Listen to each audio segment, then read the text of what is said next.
Thank you for that kind introduction. I didn't write it, and I don't know where that came from. Frankly, this whole thing's probably a mistake. If those of you who know me know that back in the day, I played loud music in clubs to the degree that my hearing is just about annihilated. Right, MIM students? Now, if you know Professor Piram Paraksam, who's such a nice guy, I like Piram because he's charming, but he also teaches chemistry, and that's cool because that's real. And if you know Piram, he's also very soft-spoken. So if you take someone who's nearly deaf and someone who's soft-spoken, that gets to be a problem. I was walking through the IRC one afternoon, and Piram, Dan, and I stopped, and he walked up, and being Piram, this is not about him, this is about me. He said, Dan, I've got this idea. I said, hey, that's a good idea. And I looked at Piram, and I said, yes. Here we are. So orderly in here, and this is a wonderful day. There are amazing, accomplished, intelligent, functional adults who will be speaking to you. So until that starts, let's do a couple of other things. It's really orderly in here. It's kind of creeping me out. So let's strike a blow for our diversity, shall we? This is some a little icebreaker that I borrowed from Dr. Tim Lautzenheiser, and I said, Tim, that's a great thing. Where did you get it? And he said, I stole it. So in that tradition, let's do this. I'd like everybody to fill every seat coming toward the front, but when you sit down, make sure you're sitting between two people that you don't know. We're going to take 30 seconds. Are you ready? Ready, set, go. Bring it on down. Bring it on down. 29, 28.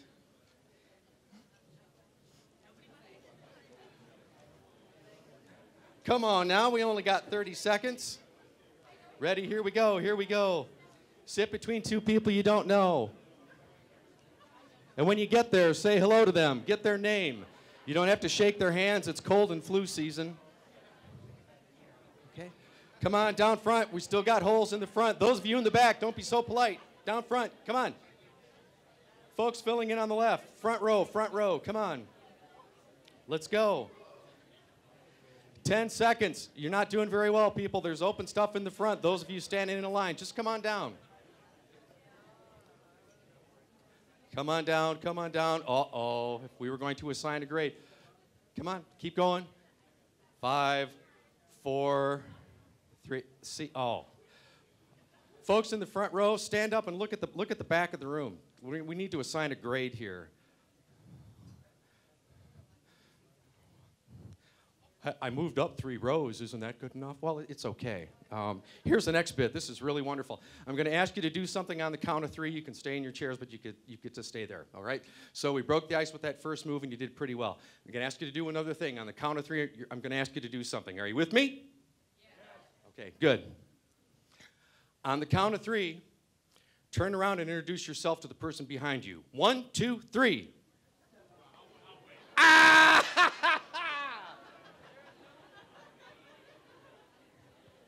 It doesn't work.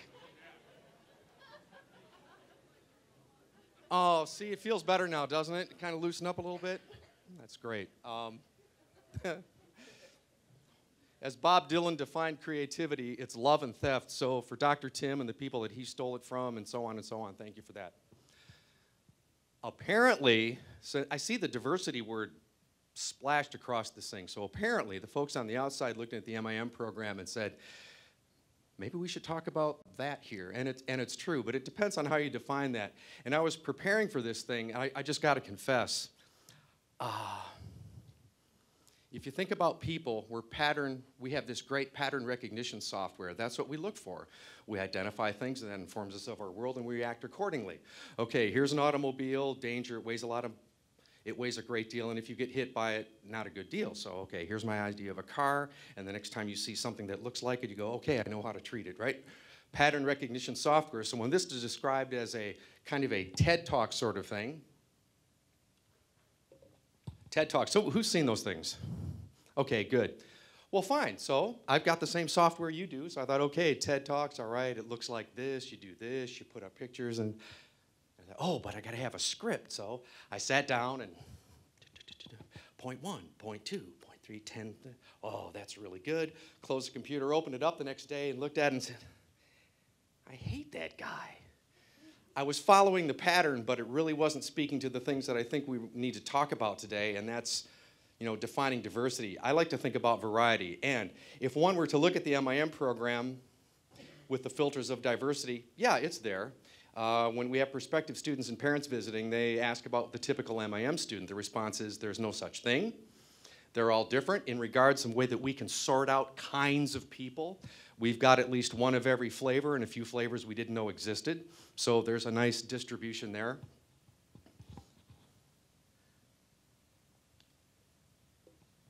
Boy, it gets really quiet when I'm not talking. All right. Ooh, this is nice. Nice room, by the way. Thanks, Dave. Talking about the program and diversity, and just thinking about the couple of the ideas that we've had to drive the program since 2000.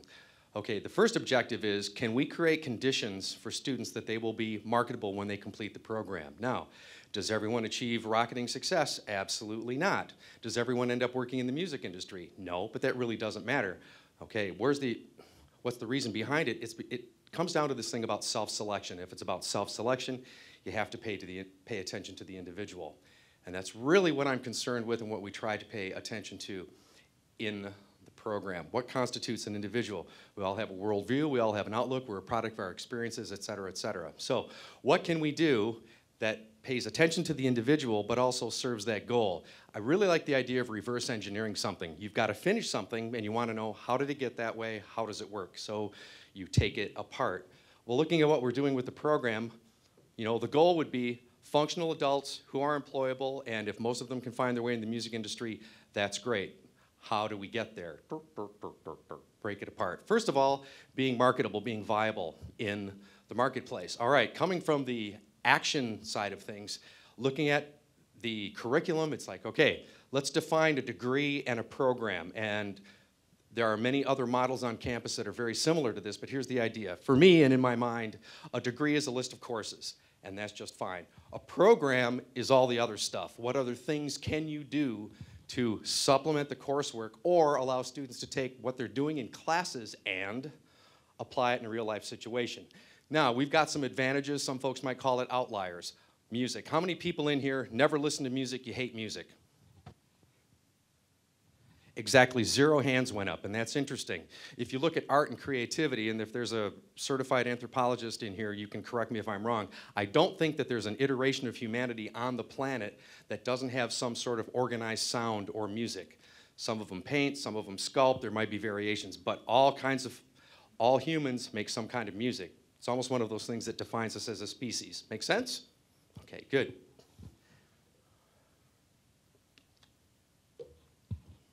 Pardon the drinking of water. Okay. So there's an opportunity. Now, in terms of subsets of kinds of music, there's all kinds of things. Now, one of the things that we expressed starting in the orientation class, working with our rookies, or our sprouts as we like to call them, is to understand that people's love of their music is absolutely equal to yours. So from a strategic standpoint, if someone wants to pursue a career in the music industry, whatever you love it, but be respectful that the other person loves their music as much as you do. Suppose you're a metalhead and you really don't care for country music. Well, here's the possible scenario. What if you're that person that wants to be a tour manager and you're a metalhead, and that's great, and you've graduated and you want to start your career. One day the telephone rings and it's Toby Keith's team, and they say, we would like you to be our tour manager. Does it make any sense to say, no, I don't want to do that. I don't like country music. Make sense? It's just very practical.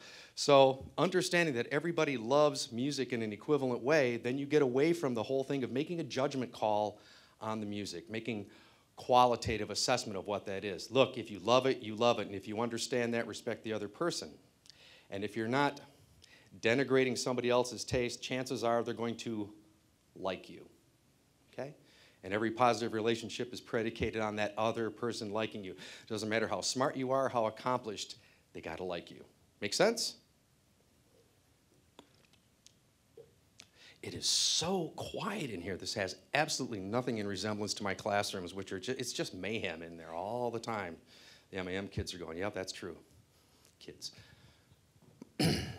So we try to tell students, They love it the same way you do. Respect that, honor that. That doesn't mean you have to appreciate it. It's a different thing. Okay. Each of us has between 2 and 3 pounds of this electrical chemical meat in your head. And what we do try to do is respect the sovereignty of that. What you do with it, what happens, that's entirely up to you. The contents, I really don't care. The container, absolutely. So that opens a wide door for lots of people and lots of ideas to come into play. There's over 300 graduates, at least we're starting to push 1,000 people who've completed internships, et cetera, et cetera. We've done dozens of concerts on campus. Has anybody ever come to one of our big shows or the small shows or anything? Come to a MIMA show? Sure, lots of people. Okay, what that does is provide resume-worthy content.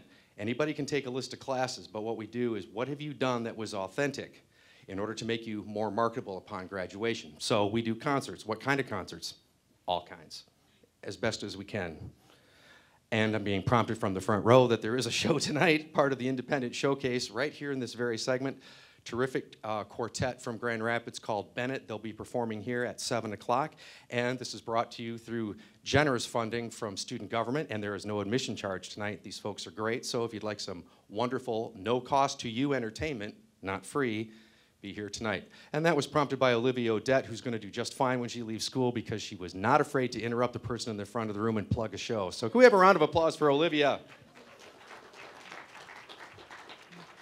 Martin, are you calling time? Where's the timekeeper? Okay, we're still, okay, good.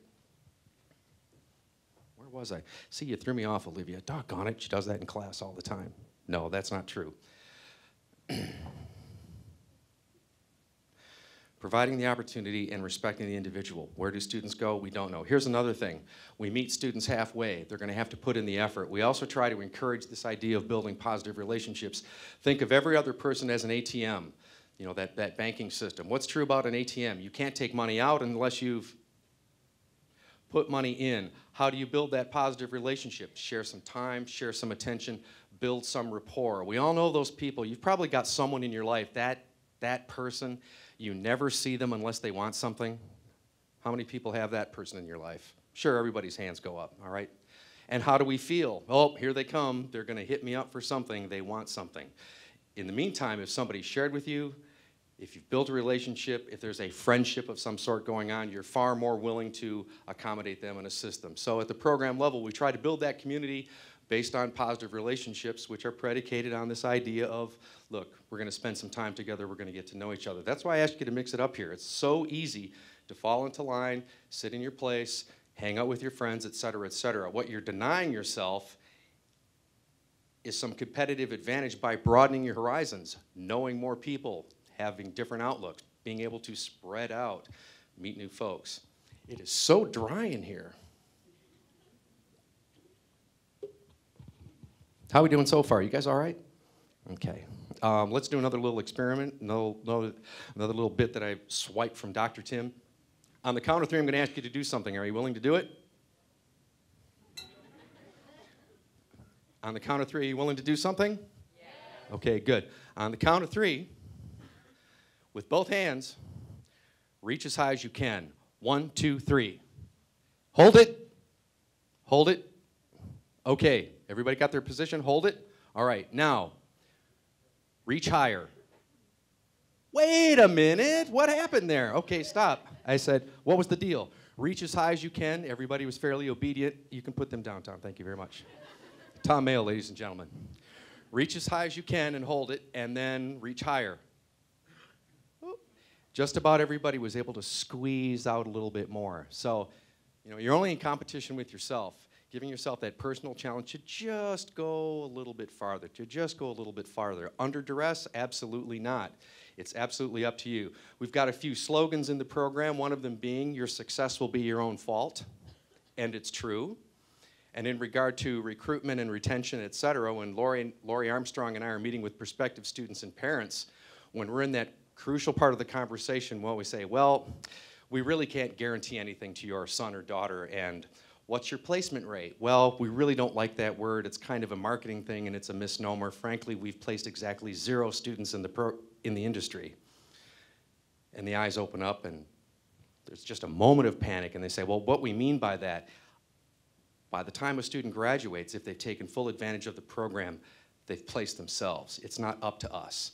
So in a very real sense, the success of your son and daughter will be their fault. You would think that would send people out the door, but in fact, it's ridiculous. Most of the time, the parents who've been bringing that person along for 17 or 18 years does it. See? Now it's about you. And it's fine. So we've got the, we get to celebrate the fact that we're really not hurting for students, and I think that's pretty good. But it's based on that idea. Your success will be your own fault. Another one of our mantras is everything's connected, and this goes into some systems analysis stuff, and I've only got a couple of minutes left, but it's understanding that within a system with interdependent and connected nodes, it kind of blows that concept of hierarchy out of the way. There's a lot of stuff that's top down. Quite frankly, speaking to you from the balcony here, I kind of feel like Mussolini, and everybody's in nice orderly rows. That kind of troubles me. That's really not the way most effective organizations or systems work. Different roles, different responsibilities, but understanding that everybody depends on everyone else and honoring that and respecting it. It's not a top down, it's this living, breathing, interdependent system. And if everything's connected, what we try to work with students is, you have a career path, there's an idea that you want to pursue, that's fine, but you need to know everything else on the periphery. And if you want to work in the recording studio, that's great, but you better know something about music licensing. If you want to be on tour and be a musician, you better know something about music retail. Finish this sentence. Knowledge is... Okay, the more knowledge you have, the more information to be able to make those connections and then have currency in a conversation. If you think about it, if you can relate to a person and deliver something that they understand that's about them. First, another one of our little mantras is everybody's favorite subject is? Everybody's favorite subject is themselves. Try to serve as a mirror. If you're talking to someone and you notice something about them, talk about that thing. It'll be about them. Will they like you? Sure, why not? Everybody's favorite subject is themselves. Is it manipulative? I don't think so.